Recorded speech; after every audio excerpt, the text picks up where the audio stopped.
Според друговникот на Државната изборна комисија, од денеска стартува изборната кампања и ќе трае до 3 јуни на полноќ. Во следните 20 дена се предвидува јавно собирање, јавни настани, изборно медиумско представување и дистрибуирање на печатени материјали. Во овој партиски надпревар ќе учествува само коалицијата за подобра Македонија, од 21 партија предводена од ВМРО-ДПМНЕ. Од партијата на Никола Груевски вела дека поради ситуацијата пред изборите закажани за 5 јуни нема да ја водат вообичаената изборна кампања со традиционалниот митинг во Охрид. Овој пат партијата ќе оди на директна комуникација со граѓаните.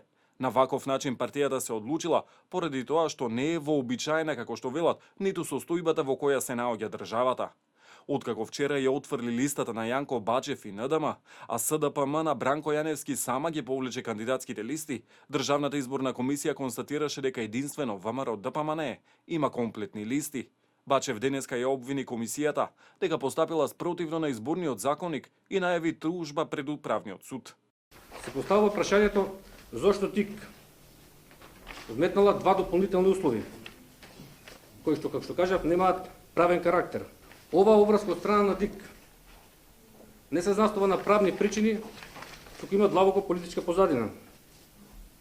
Според нашите информации, германски председник Јонес Хајндел на средбата со Груев, Заев, Таче и Ахмети им оставил да одберат три можни варијанти за свикување на собранието и одложување на изборите на 5 јуни.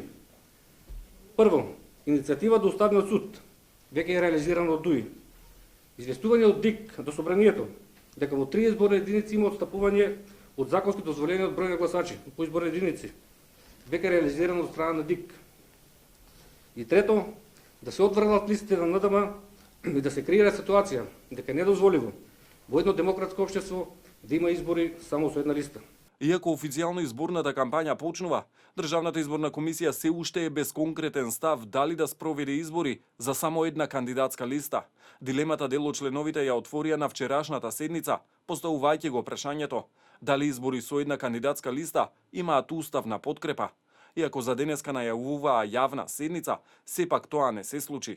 Сепак од извори во комисијата, работен состанок зад затворени врати имало, но поминал во бурна атмосфера.